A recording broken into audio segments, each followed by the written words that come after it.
Salut les prolos, aujourd'hui on se retrouve pour parler de mon wallet crypto. C'est un grand jour, j'ai enfin atteint un milestone, un objectif d'envergure que je m'étais fixé sur mon wallet. Donc je vais faire cette vidéo pour dévoiler mon wallet crypto. Alors sans plus attendre, je clique sur portfolio. On va commencer par mon wallet sur le premier cycle crypto, tant qu'à faire, comme ça vous saurez tout ce que j'ai. Donc j'ai des Poken, merde. Donc, Poken, c'est un jeton crypto sur l'industrie pour adultes, donc du Web3. On est un peu sur un TikTok, TikTok version Pornhub. Bon, bah, ça avait bien performé. J'avais fait, je crois, ça valait 20-30K. Et là, ça vaut plus que 500 euros. Donc, je suis à moins 93% sur l'investissement. C'est la vie. Mais du coup, ça, c'est des bagues que je garde de mon premier bull run, on va dire, même si je suis arrivé à la fin. Ensuite, Mina, je saurais même plus dire ce que c'est. Bah, c'est une blockchain la plus légère qui existe. Il y a des ZK, je sais pas quoi, machin chose là. C'est pas mon domaine. VeChain, donc on parle de supply chain. Et donc ça, c'est un projet plutôt concret. Donc qui parle du monde réel. Donc c'est un qui améliore la supply chain entre les entreprises. Donc par exemple pour éviter la contrefaçon, ça permet de vérifier l'authenticité par rapport à avec des NFT. Et en gros, c'est un L1. C'est une blockchain aussi. Internet Computer, je sais pas trop ce que c'est en soi. Je crois que c'est une blockchain ou un internet. Ensuite, là on passe à BitTFM. BitFTM. Donc j'ai un bac de fantôme. C'est un layer 1, donc une blockchain. Je l'avais acheté, c'est juste pour faire un swing. Mais pour l'instant il se passe pas bien. Mais bon, normalement, bon, je suis plutôt optimiste. Il devrait au moins break-even. Et je reprendrai les sous à ce moment-là. Donc ensuite, on va passer à mon vrai bac de crypto-monnaie bah, que j'ai acheté pour le prochain bull run, si tant est qu'il y en ait un jour. Donc voilà. Donc nous avons la répartition ici. Donc on peut voir que j'ai 65% de UOS. Donc je suis très concentré sur une crypto-monnaie et on va voir pourquoi après. Alors, j'ai du Chainlink que j'ai acheté principalement parce qu'il y a une grosse communauté, parce que le projet sert à quelque chose dans la DeFi et dans le monde des crypto-monnaies. Donc c'est un oracle et parce que la charte est très belle. Voilà, donc j'ai du Chainlink, j'ai AV, pareil, c'est un jeton qui je pense peut perdurer dans le temps. On est sur un protocole de finance décentralisée. J'ai du Atom et du Avax, ce sont deux layer 1. Donc lui, je pense que je vais le vendre, le Avax, quand il est à break-even, pour acheter du Archétype, parce que je veux plus de risques. Et Avax, j'y crois moyen. Le Atom, donc on est sur une blockchain d'interopérabilité entre les blockchains, donc assez prometteuse et beaucoup de monde en parle, donc je pense que ça sera hypé pour le prochain bull run. DYDX, c'est donc une plateforme de finance décentralisée, donc pour trader. Donc c'est décentralisé, ça veut dire qu'il n'y a pas d'intermédiaire centralisé, comme Binance par exemple. Mais le jeton, je pense que je vais le vendre pareil à break-even ou un peu plus, parce qu'il y aura une grosse release de jetons à partir de septembre-octobre, je sais plus exactement la date, et j'ai pas envie d'être dedans à ce moment-là. Morpheus Network, on est sur un VeChain, sauf que VeChain c'est top 50 et Morpheus Network c'est top 400 ou top 500. Et ça délivre bien, donc c'est du concret aussi, on est sur du monde réel, ça génère des sous. Et ça travaille, ça délivre, donc j'aime bien ce token et je vais peut-être en acheter plus. Chiliz, pareil, on est sur du concret, on est sur un jeton pour les fans de foot. BNB, donc c'est le jeton de la plateforme de Binance. J'en ai juste parce que il y a, je sais plus c'est quoi déjà. Ah oui, pour avoir 2% de cashback sur la carte bleue que j'ai jamais utilisé du coup. Mais bon, voilà, ça me fait un petit bug. Archétype, donc c'est un layer 1, donc top 4000 ou 5000, je sais pas. Bon, en gros, il y a 10 millions de capitalisation dessus. Je vais en acheter plus parce que là, Q3 et Q4, Ils vont marketer, je pense. Et là, ça fait depuis 2, 3 ans, 4 ans, je sais plus, qu'ils construisent, qui délivrent beaucoup de choses. Ça travaille non-stop chez eux. Et ils ont de très grandes ambitions. Donc ça, je vais en acheter un peu plus. Renseignez-vous dessus, c'est un conseil. Après, c'est risqué parce que c'est une très petite capitalisation. Mais c'est prometteur. Et FTX, et bon, ça vous connaissez, hein, c'est un jeton d'une plateforme centralisée aussi, et je suis à moins 95% dessus, c'est la vie. Voilà, donc revenons à Ultra. Alors pourquoi je suis... Donc Ultra, c'est un concurrent de Steam. Ça va être une plateforme de distribution de jeux vidéo. Sauf qu'on va être sur le Web 2 et le Web 3. Et le Web 3, on va dire que c'est les jeux de Play to Earn, pour, euh, pour synthétiser. Mais il y a plein d'autres features. En fait, c'est des jeux qui sont liés avec des NFT qu'on peut acquérir, etc. Bon, de toute façon, je vous laisse dire le fondamental. Donc, pourquoi j'investis 65% de ma thune sur Ultra? Déjà parce que c'est un business concret, que je comprends. Au même titre que Morpheus Network, Chiliz, voilà, Chainlink à la rigueur. C'est un business que je peux comprendre, qui génère de l'argent. Je sais comment fonctionne la boîte. En fait, je comprends ce que c'est. Vendre des jeux vidéo, je connais.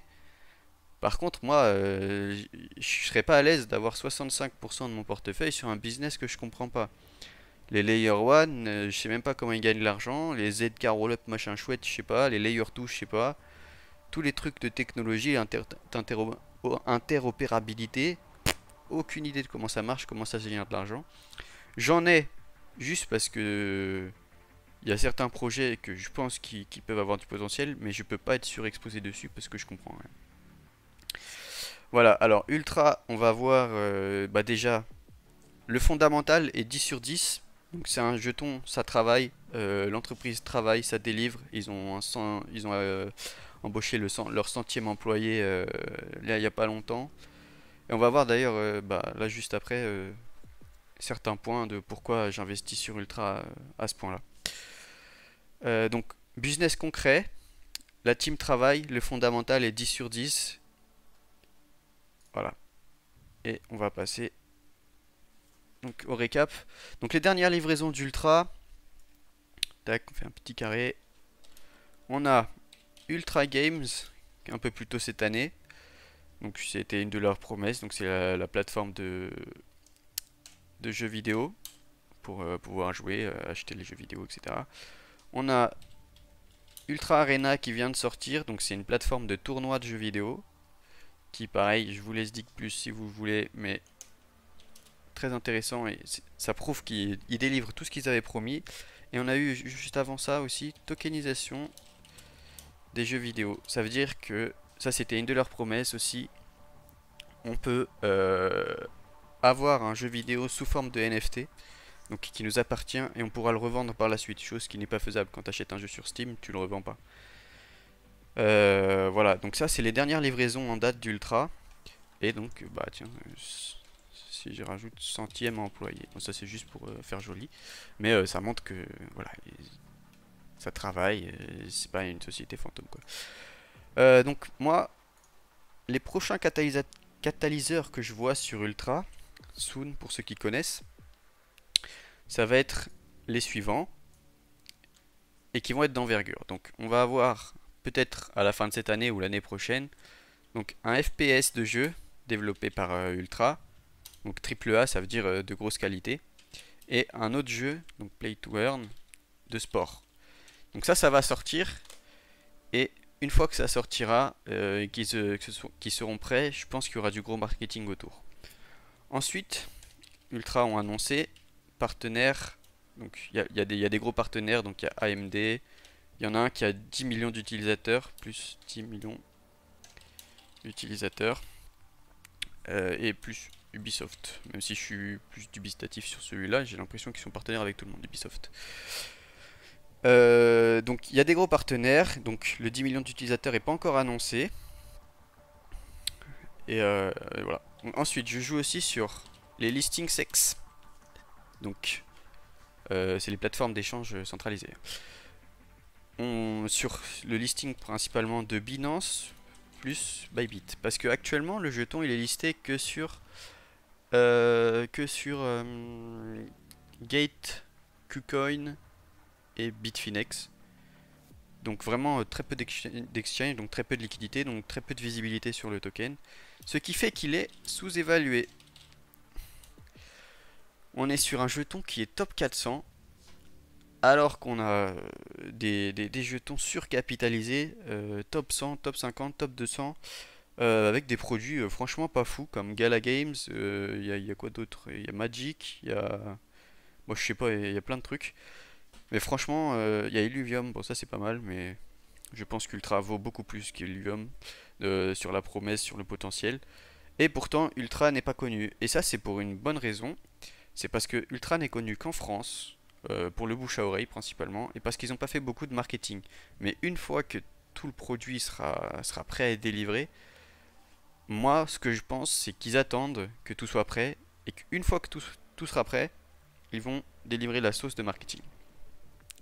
Donc le jeton est sous-évalué, clairement. On est à 50 millions de market cap. 50 M cap. Bon, après, il y a des débats sur le market cap, mais on est à peu près à 50 millions. Donc, je joue sur une Hype Gaming Coins sur le prochain bull run.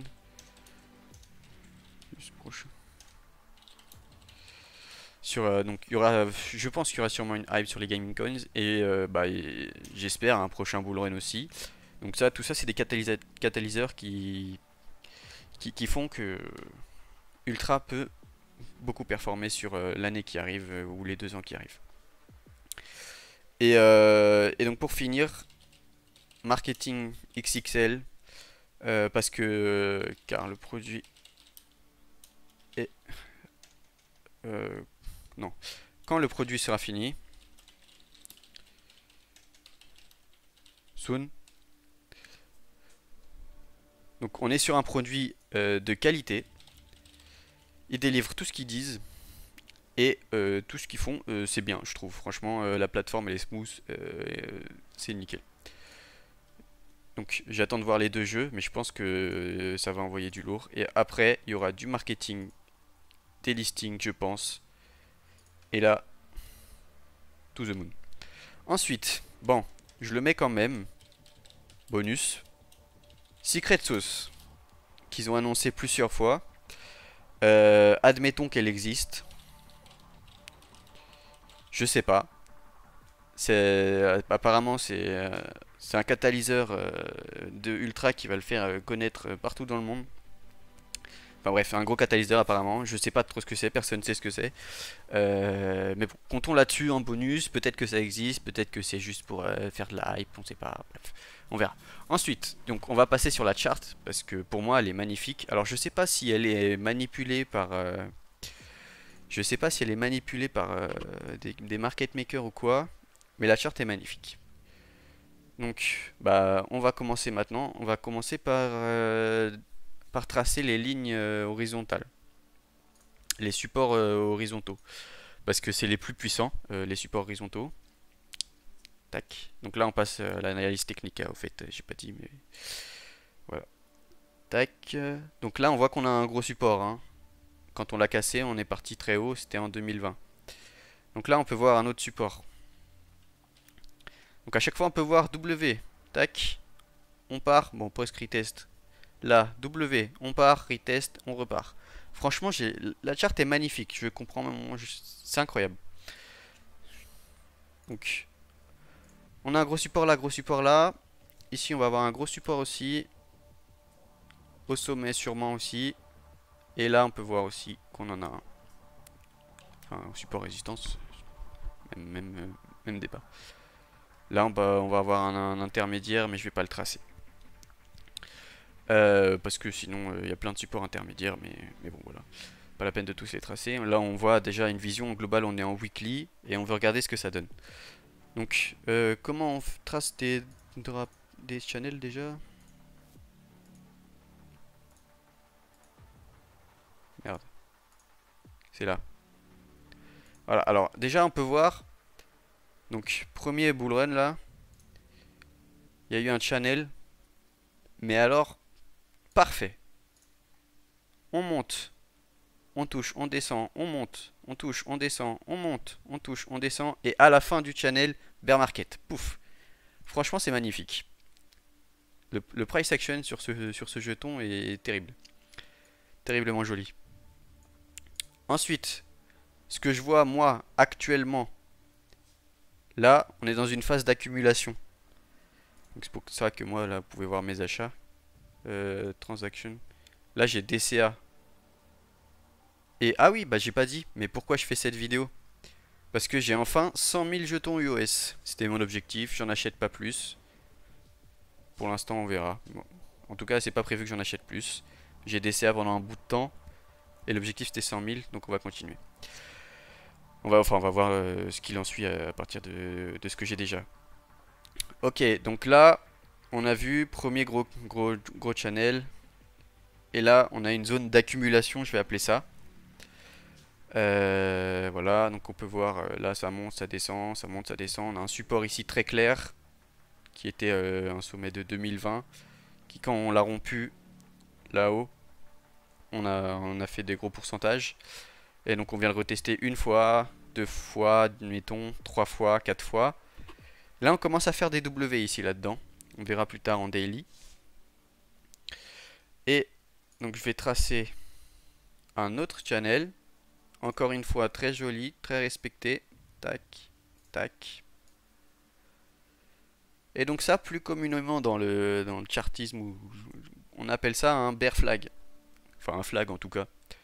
Donc soit ça pètera à la baisse, pas de chance, soit ça pètera à la hausse. Mais tout ça pour dire que la construction graphique est jolie. C'est respecté à chaque fois à la lettre. On touche, on monte, on touche, on descend, on reteste le support, on remonte, on touche, on remonte. Et ça, je vais le coupler au RSI. On peut voir sur le RSI, donc on est en weekly, hein. Et les divergences RSI en weekly, c'est rare. On a une divergence weekly en RSI ici, une deuxième ici, une troisième ici, et en vrai une quatrième ici, mais elle n'est pas tracée encore. C'est un indicateur qui trace, donc c'est pas moi. Donc là, parce qu'on peut voir que les sommets, enfin les plus bas sont de plus en plus bas sur le cours, sur le price action, alors que sur le RSI, les plus bas ils sont de plus en plus haut. Donc c'est une divergence, c'est boule. C'est une bonne nouvelle. Et c'est le seul jeton pour lequel j'ai vu autant de divergences en weekly d'affilée. Donc ça ne laisse présager que du bon. Et je pense que là, incessamment sous peu, là on est sur les plus bas niveaux, hein. C'est pour ça que j'ai racheté pas mal. On est sur les plus bas niveaux. Divergence, divergence, divergence. Il va y avoir des bonnes nouvelles qui arrivent. Je dis ça, je dis rien. Ensuite, pour mes objectifs de cours. Donc là, je fais plutôt du long terme, hein. Après, on verra peut-être sur du court terme. Pour les objectifs de cours, comment on trace déjà un FIB extension? Trend FIB, c'est là. Alors. Il est où le plus bas déjà? Merde. Il est là. Donc je vais mettre un plus bas là, un plus haut là, un plus bas là. Yes, c'est pas celui-là. Bah si, c'est ça. Non? Ah bah si, bah, je sais pas, j'ai pas bien cliqué. Donc je mets plus bas, plus haut, plus bas. Et donc on a les objectifs de cours potentiels qu'on peut atteindre. Donc on a les 1,618 de Fibo au 4,12$ et les 2,618 au 6$. Et après, bref, 9$, 12$. Moi je pense que, en fait, mon objectif principal c'est de vendre entre les 1,618 et les 2,618. Donc j'attendrai le temps qu'il faudra et je pense qu'on y arrivera. Donc c'est entre 4 et 7$, admettons. Sauf que, évidemment, si le jeton il fait une gala, c'est-à-dire que, comment on dessine? S'il fait une gala et que... merde. S'il fait une gala et qu'il fait hop, d'un coup comme ça, après, on voit que ça consolide, bah je vais pas sortir. S'il monte d'un coup, forcément, je vais attendre et on ira beaucoup plus haut. Mais mon objectif raisonnable, on va dire, c'est entre 4$ et 7$. Donc sur le long terme. Mais peut-être qu'on ira à 15, 20, et peut-être que je garderai un bag, etc. toute façon, il faudra voir la dynamique de marché à ce moment-là. Peut-être que je réévaluerai le plan, mais en tout cas, actuellement, c'est ça ma target. Voilà. Et donc, pour le pourcentage, on est sur à peu près un... C'est où ça déjà?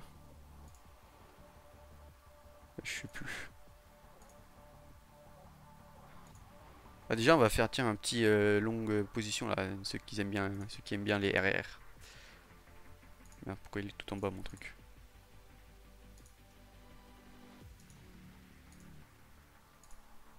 Longue. Il marche pas. Pourquoi il est cassé mon RR? Bon, c'est pas grave, tant pis. Bon, en gros, RR, on est sur un x20 potentiel pour un 2 ans de ma vie perdue. Enfin, 2 ans en vrai, 20 000, non, 6 mois de ma vie perdue. Parce que mon bac vaut 20 000 euros actuellement. Enfin, moi j'ai mis 20 000 euros en tout cas. Donc on est sur un RR, ça passe ou ça casse. Soit je perds 2 ans de ma vie, soit j'en gagne 30. Parce que si le jeton il fait x20, x30 comme c'est prévu dans les targets, bon, bah, on est bien parti pour l'objectif du million. Voilà, bon, après on peut voir un petit peu plus court terme. Je vais mettre en 4 heures. Peut-être en daily en fait.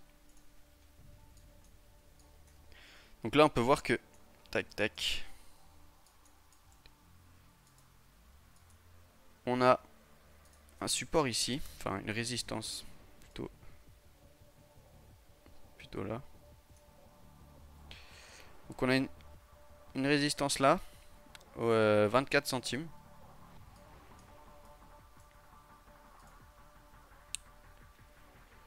À passer d'abord. Et après on pourra parler de... Bon en fait c'est à peu près le milieu du range hein, entre les 0,42 et les 0,17. Donc classique. Et une fois que ce sera passé pour moi, mais surtout là, la résistance principale c'est les 0,42. Une fois que celle-là elle est passée, pour moi c'est qu'on est en bull market et rien ne pourra nous arrêter. Voilà. Bon, bah vous avez à peu près tous les éléments, hein, les raisons fondamentales. Bon, je suis allé vite, hein, mais Dior, hein, comme on dit. Et chartistement, je trouve ça magnifique. Les canaux sont respectés. On fait des divergences RSI en weekly, toujours plus. Et ça, couplé aux bonnes nouvelles qui vont arriver, ça ne présage que du bon. Bon, voilà pourquoi j'ai acheté 100 000 EOS. On verra dans un débrief plus tard si j'avais raison ou si ça va se péter la gueule. Mais je pense pas. Et puis, et bah, à la prochaine pour la prochaine vidéo. Bisous.